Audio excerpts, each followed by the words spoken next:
राम लिख दिया है, कहीं श्याम लिख दिया है। अपने हृदय पर राम लिखो, श्याम लिखो। सासों के हर सिरे पर, सासों के हर सिरे पर तेरा नाम लिख दिया है। राम लिख दिया है, कहीं श्याम लिख दिया है। राम लिख दिया है, कहीं श्याम लिख दिया है। सासों के हर सिरे पर, सासों के हर सिरे पर तेरा नाम लिख दिया है। नाम लिख दिया है, कहीं श्याम लिख दिया है। राम लिख दिया है, कहीं श्याम लिख दिया है।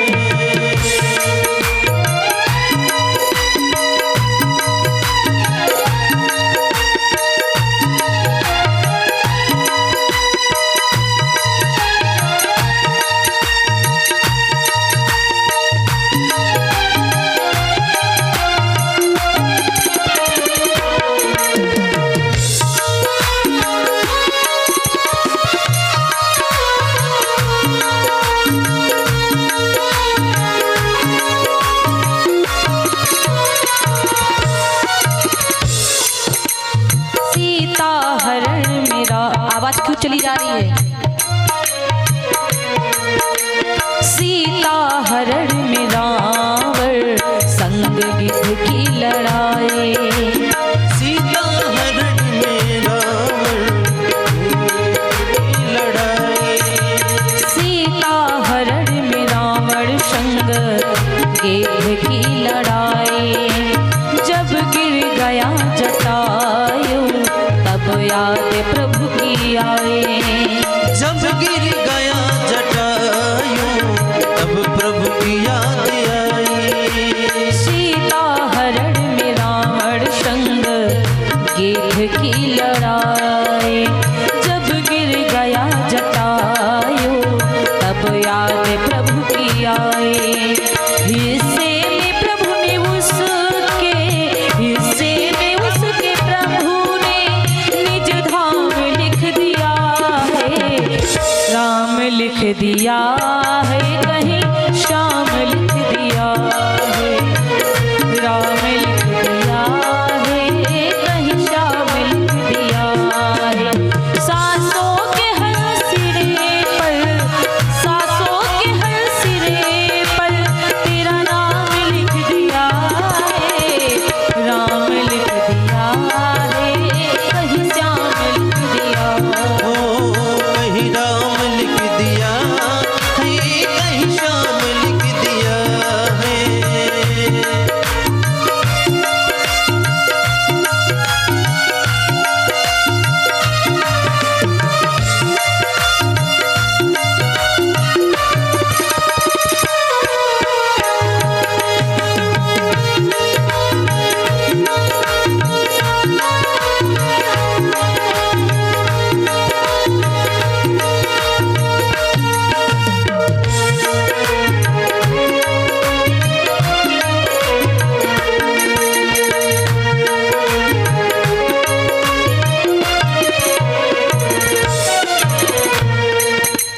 पहुँचे दुखी सुदामा सुख राम के दुआरे।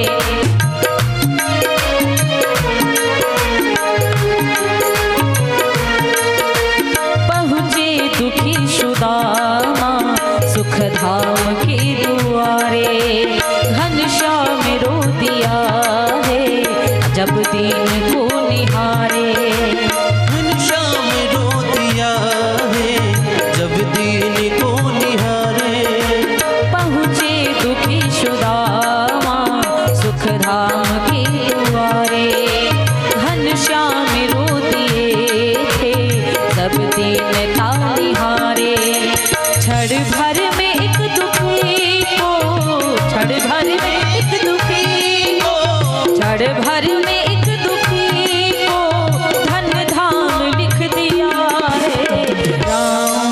लिख दिया है, कहीं श्याम लिख दिया, कहीं राम लिख दिया है, घनश्याम लिख दिया है। सांसों के हर सिरे पर, सांसों के हर सिरे पर तेरा नाम लिख दिया है, तेरा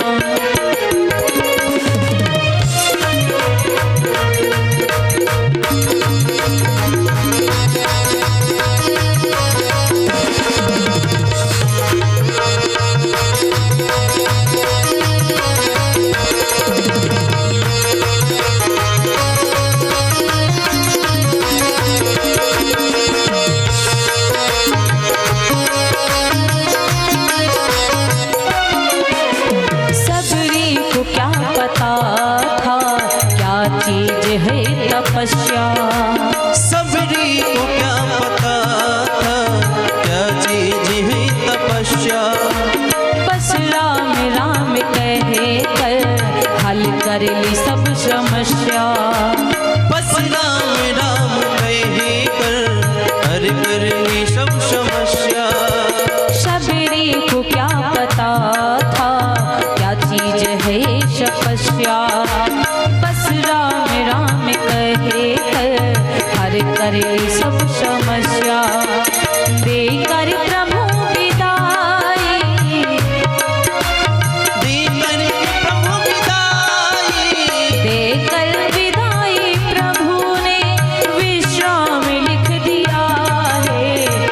राम लिख दिया है, कहीं श्याम लिख दिया है, कहीं राम लिख दिया है, कहीं श्याम लिख दिया है। सांसों के हर सिरे पर, सांसों के हर सिरे पर तेरा नाम लिख दिया है। राम लिख दिया है, कहीं श्याम लिख दिया है, कहीं राम लिख दिया है, कहीं श्याम लिख दिया है।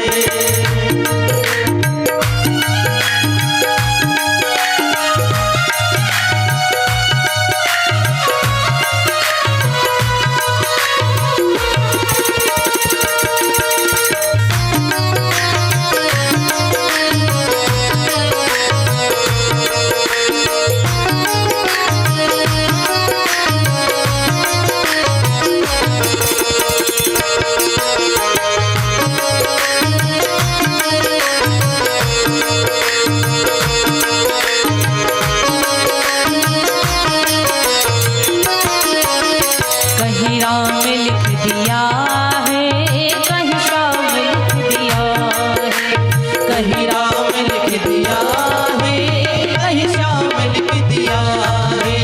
सांसों के हर सिरे पर, सांसों के हर सिरे पर तेरा नाम लिख दिया है। कहीं राम लिख दिया है, कहीं श्याम लिख दिया है, कहीं राम लिख दिया है, कहीं श्याम लिख दिया है। कहीं राम लिख दिया है, कहीं श्याम लिख दिया है, कहीं राम लिख दिया है, कहीं श्याम लिख दिया है, कहीं राम लिख दिया है। बोले श्यापति रामचंद्र भगवान की जय हो, आदि शक्ति जगदम्बा मैया की जय हो, दुर्गे माता की जय, जय हो, नर्मदे मैया की जय। जय हो, जय जय श्री सीताराम, जय जय श्री सीताराम, जय जय श्री सीताराम। आज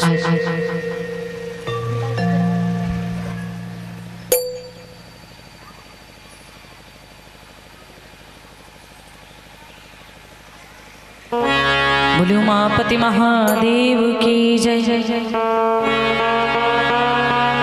आज भगवान जी की बड़ी सुंदर गाथा।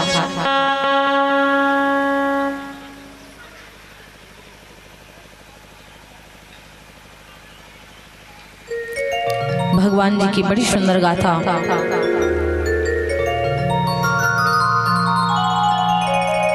आप सभी भक्त लोग कल श्रवण पान कर रहे थे कि भगवान की जब तक कृपा नहीं होगी अपने ऊपर, तब तक भगवान की कथा नहीं मिलने वाली। जिसके ऊपर बड़ी भगवान की कृपा होती है उसी को भगवान की कथा सुनने को मिलती है महाराज। भगवान कहते हैं कि मेरे दरबार में जो आता है उसको मैं पहली भक्ति प्रदान कर देता हूं। रामचरितमानस में लिखा है, रामचरितमानस में लिखा हुआ है, सवरी को भगवान श्री राम जी बता रहे हैं, सवरी भगतहीन नर सोहै कैसा। अगर भगत नहीं है, अगर भगवान की यदि हमारी भक्ति किसी भी व्यक्ति के भीतर नहीं है, वो व्यक्ति बेकार है। जिस प्रकार बिना पानी के मछली बेकार होती है, जिस प्रकार पानी समाप्त हो गया हो, मछली पड़ी हो तो मछली की मृत्यु हो जाएगी, उसी प्रकार से अगर यदि मनुष्य के जीवन में भक्ति नहीं है तो मनुष्य बेकार है। इस कलयुग में आप कर्म करिए। हम बहुत सारे लोग कहते हैं कि ब्रह्मा जी ने मेरे कर्म अच्छे नहीं लिखे। महाराज जी, ब्रह्मा जी गलत नहीं लिखते आपके बारे में। भगवान ने कर्म रूपी कलम दिया है हम सभी भक्तों को। भगवान हम सब लोगों को कर्म रूपी कलम दिए हैं। जैसा हम लिखेंगे वैसा ही हमारे जीवन में होगा।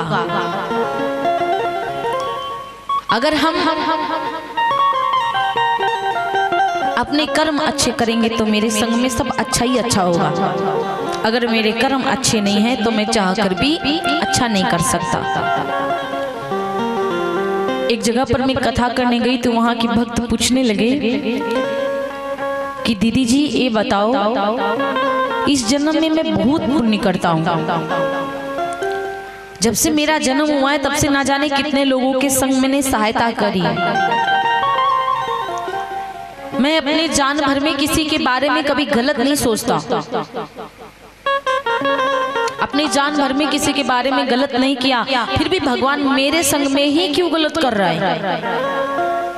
उन्होंने ये प्रश्न किया। तो एक बड़ी सुंदर कथा है। एक गांव में कसाई रहता था। एक गांव में एक कसाई रहता था। वो कसाई एक बार गैया को खरीदता है। इस कथा को बढ़िया से सुनिएगा, ध्यान लगा करके। जब वो कसाई एक गैया को खरीदा, गैया को खरीद करके लिए जा रहा था, अपने मन में यही लगाए बात, यही सोच रखे हुए था कि गैया को लेकर जाऊंगा, गैया को कटवा करके इसका मांस महंगा बिकेगा तो इसको काट कर बढ़िया से बेचूंगा तो पैसा ज्यादा कमाऊंगा। लेकिन जिसके ऊपर भगवान की कृपा होती है उसको कोई मारने वाला नहीं होता है। जाको राखी साइया मार सके ना कोई।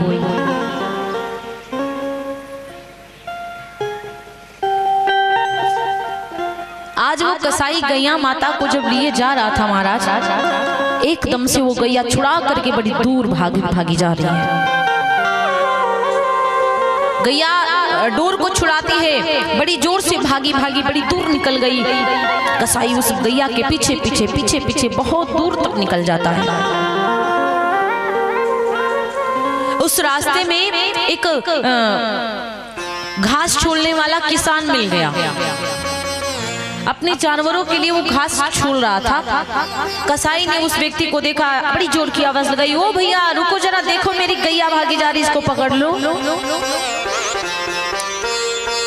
घास छोलने वाले ने उस कसाई को देखा, उसके हाथ में बड़ा सा फरसा था, बांका था उसके हाथ में कसाई के। घास छीलने वाले ने एको बार ये नहीं पूछा कि भैया गैया को क्यों पकड़ लूं, हाथ में एक बांका क्यों लिए हो। एक बार भी उस घास छोड़ने वाले नहीं पूछा, जा करके एकदम से पकड़ लिया गैया माता को।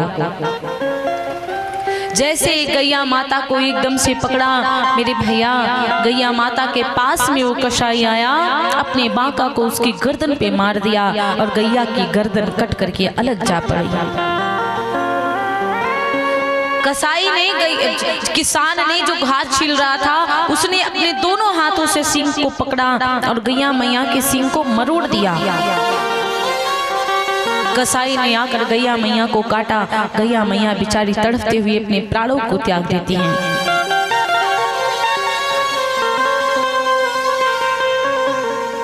महाराज, कहा जाता है पूर्व जन्म में वही कसाई, पूर्व जन्म में वही कसाई एक पुरुष बनता है, किसान। इस जन्म में कसाई था, बाद में जब बना तो किसान बना। काम बहुत अच्छे कर रहा है। एक बार एक कंवरिया आया। कंवरिया पैदल पैदल जा रहा था। कंवरिया को देखा, एक किसान था, वो किसान जाकर अपने खेत की तरफ गया था। कंवरिया को देखा तो कहने लगा, बाबा रात्रि होने लगी है, आप पैदल महादेव जाओगे तो कहाँ पे ठहरोगे? एक काम करो, ये अपना कांवर को लेकर मेरे घर को चलो और घर पे हमारे ठहर लेना। और जब घर को वो किसान कांवरिया को लेकर के पहुंचा तो किसान बाबा कांवरिया के संग में अपने घर पहुंचे। उनके घर पे एक नारी थी। वो नारी जैसे देखती है तो किसान को बढ़िया से बिठाती है, कांवरिया को बढ़िया से बिठाया और रात्रि का समय था, विश्राम करवाया, भोजन इत्यादि बनाया था। वो दोनों को प्रसादी भी दिया तो दोनों ने खा लिया। एक तरफ चारपाई पर कंवरिया लेटा था, एक तरफ वो किसान लेटा था और रात्रि का समय था। उसकी पत्नी बांका लेकर के आई और अपने पति के शीश को काट कर कांवरिया की कांवर में छुपा दिया। जब कांवरिया की कांवर में छुपाया, प्रातः 4 बजे जब ब्रह्म मुहूर्त के तो चिल्लाना चालू करती, झूठ लगाने लगी, कहने लगी, अरे गांव वालों देखो ये कांवरिया कितना दुष्ट है, इसने मेरे पति को चोरी के चक्कर में रात्रि में बांका से काट दिया। आप लोगों को यदि विश्वास नहीं है, इस कांवरिया की कांवर में झांक करके देखो, मेरे पति का शीश मिलेगा। गांव वालों ने कांवरिया को पकड़ा, कांवरी को खोला तो देखा कटा हुआ शीश रखा है। कुछ गांव वालों ने कहा ये कितना दुष्ट है, रात्रि में इसको आराम दिया, रात्रि में इसको भोजन पवाया और ये इतना दुष्ट निकला कि अपने जिसने इसको भोजन दिया उसी को मार दिया, इसके दोनों हाथों को कटवा दो। कांवरिया रोने लगा, नहीं नहीं महाराज, मैंने इसके गले को मैं अगर काटा होता तो भाग गया होता, ये नारी मुझे फंसा रही है, ये नारी झूठ बोलती है, मैंने नहीं काटा। ये तो बाबा मुझे रात्रि में बुलाकर अपने घर लाए थे कि चलो भोजन खाकर आराम करना, फिर कांवर उठाना, चल जाना, इसलिए मैं आया था, मैंने इसके शीश को नहीं काटा। नारी कहती है झूठ बोलते हो तुम। ये गांव वालों, मैं झूठ नहीं बोलती, मेरे पति तो इसको सहारा दिए थे, मेरे पति तो इसको बुलाकर घर लाए, रात्रि में भोजन पवाया और ये चोरी करने के लिए जब पहुंचा तो मेरे पति इसको झपट करके रोकने का काम करते कि चोरी ना करो, लेकिन इसने झपट कर मेरे पति की ही गर्दन उड़ा दिया। लोगों ने क्रोध में आकर कांवरिया के दोनों हाथों को काट दिया। दोनों हाथों को काटकर कांवरिया को बाहर गांव के फेंका और जब गांव के बाहर फेंका, कांवरिया बहुत रो रहा था। वहां पर एक साधु जी निकले, देखा कि कांवरिया बहुत चिल्ला रहा है, रो रहा है। साधु जी ने कहा, बताओ किस लिए तुम्हारे हाथ काटे गए, क्या कारण है जो तुम्हारे हाथ काटे गए, मुझे सच सच बताओ। उस कांवरिया ने कहा, बाबा मेरी कोई गलती नहीं थी, मैं तो रात्रि में इसके घर विश्राम करने गया और जब विश्राम करने के लिए गया तो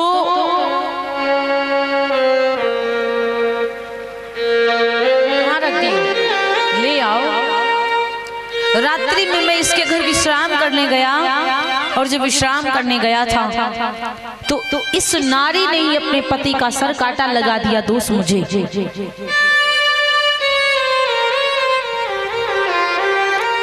और जैसे इतनी बात बाबा सुनते तो बाबा को दया आया।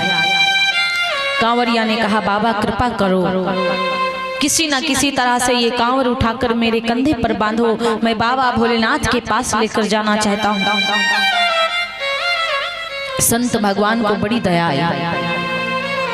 संत भगवान ने कांवरिया के कंधे पर कांवर को बांध दिया।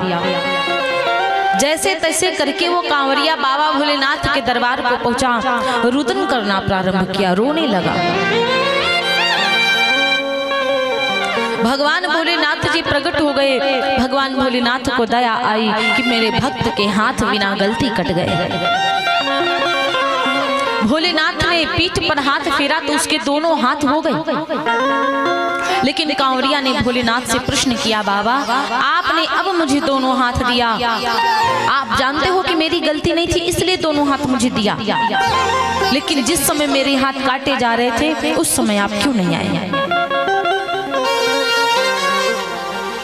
आपको उस समय आने चाहिए था, मुझे बचाना चाहिए था, आप उस समय नहीं आए, अब आए हैं। बताओ बाबा मेरे हाथ क्यों काटे उस नारी ने?